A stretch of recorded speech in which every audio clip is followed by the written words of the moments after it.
उत्तर प्रदेश के कुशीनगर में विदेश भेजने के नाम पर 100 से ज्यादा लोगों से ठगी, रूस भेजने के नाम पर लोगों से वसूली मोटी रकम, पीड़ितों की शिकायत पर आरोपी के खिलाफ मामला दर्ज। मध्य प्रदेश के उज्जैन में शिवरात्रि की तैयारियां हुई तेज, महाकाल मंदिर में शिव नवरात्र महोत्सव समारोह का आयोजन। ओडिशा के पुरी से हिरासत में ले गए 8 बांग्लादेशी, 4 ने जगन्नाथ मंदिर में ली थी एंट्री, मामले की जांच में जुटी ओडिशा पुलिस टीम। प्रधानमंत्री नरेंद्र मोदी पर लालू प्रसाद यादव का विवादित बयान, पीएम मोदी की मां हीराबेन के निधन को लेकर भी लालू यादव ने की टिप्पणी। उत्तर से दक्षिण तक मिशन मोड पर पीएम मोदी आज से 10 दिनों में 12 राज्यों का करेंगे दौरा, हजारों करोड़ की विकास परियोजनाओं की देंगे सौगात।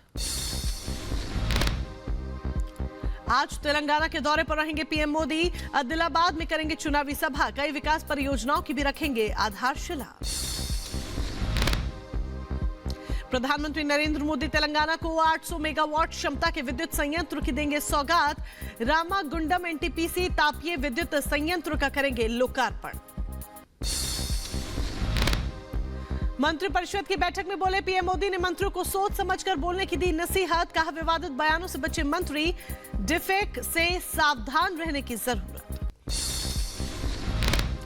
हिमाचल प्रदेश के कुल्लू में भारी बर्फबारी दर्ज की गई, बर्फबारी के चलते तापमान में गिरावट आई, सैलानियों के चेहरे खिले। पाकिस्तान में आज शपथ ग्रहण समारोह, पीएम पद की शपथ लेंगे शहबाज शरीफ। पाकिस्तान की नेशनल असेंबली में शहबाज शरीफ के खिलाफ नारेबाजी, इमरान खान के समर्थक सांसदों ने वोट चोर और शर्म करो के नारे लगाए, शहबाज शरीफ ने धांधली के मांगे सबूत।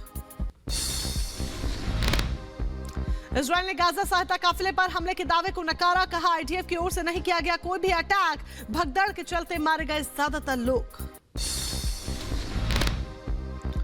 इजरायली सैनिकों ने गाजा में 100 से ज्यादा हमास आतंकियों को खत्म किया, दर्जनों आतंकवादियों को गिरफ्तार करने का भी दावा किया गया।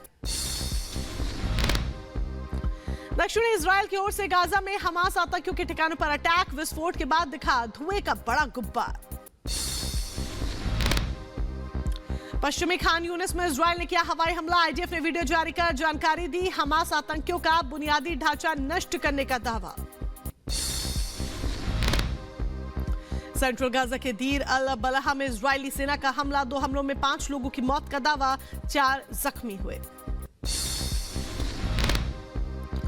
बांग्लादेश में नोबेल पुरस्कार विजेता मोहम्मद यूनुस को मिली जमानत, यूनुस को श्रम कानूनों के उल्लंघन के आरोप में सुनाई गई थी 6 महीने की जेल की सजा।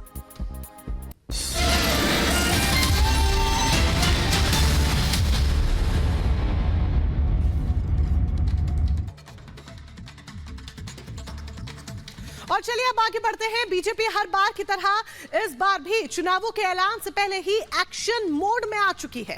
प्रधानमंत्री बिना रुके एक साथ 5 राज्यों में दौरा कर जनता को साधने की कोशिश कर रहे हैं।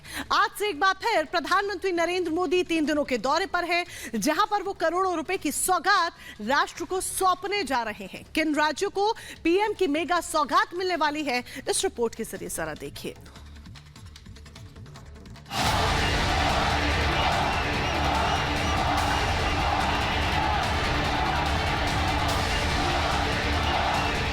हर सफर एक खास और राजनीतिक सफर की तो अलग है बात। साल 2024 हर राजनीतिक दलों के लिए खास और महत्वपूर्ण साबित होने वाला है। लोकसभा चुनाव की तारीखों के ऐलान में सिर्फ कुछ ही दिनों का समय बचा है और उससे पहले हर राजनीतिक दल जनता के लिए दिल को छू लेने की पुरजोर कोशिश में जुटे हुए हैं। बीजेपी हर बार की तरह इस बार भी चुनाव के ऐलान से पहले ही एक्शन मोड में है। ऐसे में लोकसभा चुनाव को बीजेपी वैसे भी गंभीरता के साथ ले रही है। इसकी तैयारी पार्टी 2023 से ही कर रही है।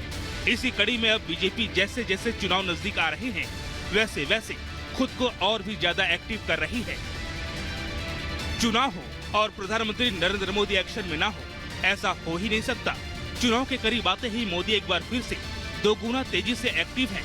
एक दिन में पीएम मोदी राज्यों को करोड़ों रुपए की सौगात दे रहे हैं। एक बार फिर से प्रधानमंत्री नरेंद्र मोदी आज से 3 दिनों के दौरे पर हैं।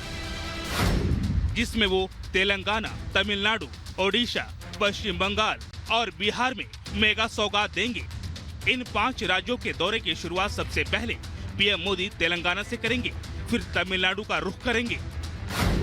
पीएम मोदी तेलंगाना के आदिलाबाद में सुबह करीब 10:30 बजे 56,000 करोड़ रुपए से अधिक की कई विकास परियोजनाओं का उद्घाटन और शिलान्यास करेंगे। प्रधानमंत्री मोदी हैदराबाद संगारेड्डी में लोकार्पण और शिलान्यास करेंगे, जहां पीएम मोदी सड़क, रेल, बिजली, पेट्रोलियम और प्राकृतिक गैस से संबंधित परियोजनाओं का शुभारंभ करेंगे।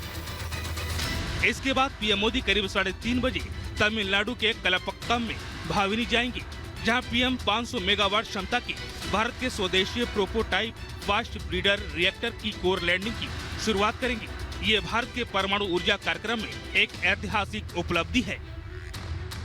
5 मार्च को पीएम ओडिशा में जाजपुर के चंडी खोले में दोपहर लगभग 3:30 बजे 19,600 करोड़ रुपए से अधिक की कई विकास परियोजनाओं का उद्घाटन और शिलान्यास करेंगे।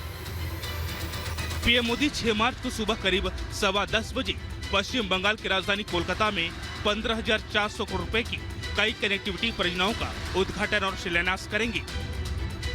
इसके बाद दोपहर करीब 3:30 बजे बिहार के बेतिया में 8,700 करोड़ रुपए की कई विकास परियोजनाओं का उद्घाटन और शिलान्यास करेंगे। यानी पीएम मोदी लगातार 3 दिनों तक 5 राज्यों को मेगा सौगात देते रहेंगे और जनता को साधने की कोशिश करेंगे। सिर्फ 3 दिनों में पीएम मोदी 5 राज्यों में करोड़ों रुपए की सौगात और जनसभा कर अपनी सरकार की उपलब्धियां गिनाएंगे। एक तरफ प्रधानमंत्री नरेंद्र मोदी अलग अलग राज्यों का दौरा कर करोड़ों की सौगात दे रहे हैं, तो दूसरी तरफ विपक्ष पीएम मोदी के एक्शन से परेशान है। Bureau report, Republic Bharat.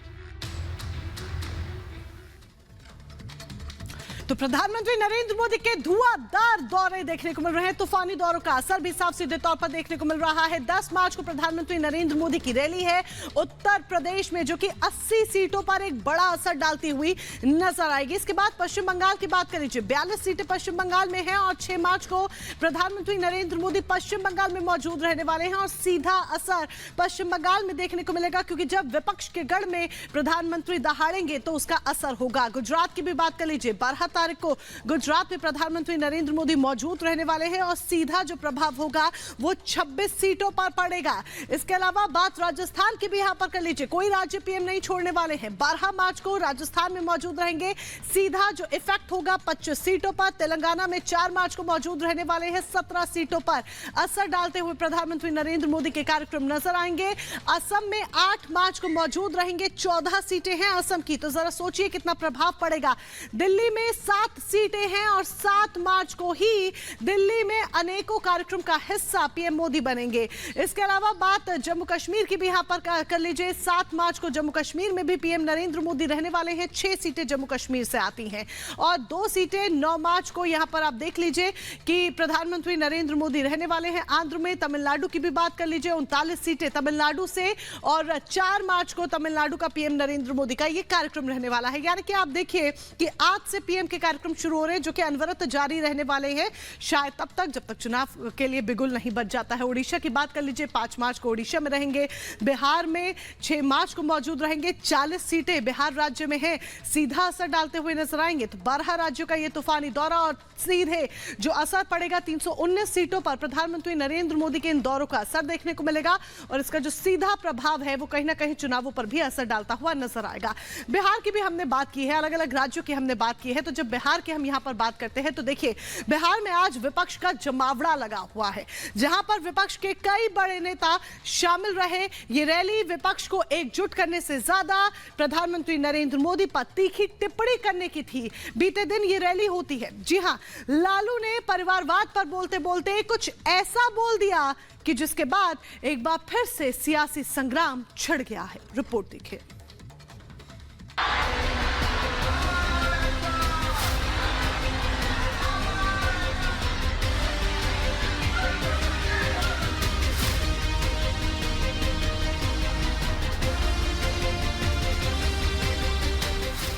चुनाव नजदीक आते ही राजनीतिक दलों की जुबानी जंग भी तेज होने लगती है। एक बार फिर से 2024 की तैयारी में राजनीतिक दल जुबानी जंग को तीखा करने में जुटे हुए हैं। क्योंकि हर किसी को जीतने की ख्वाहिश नजर आने लगी है।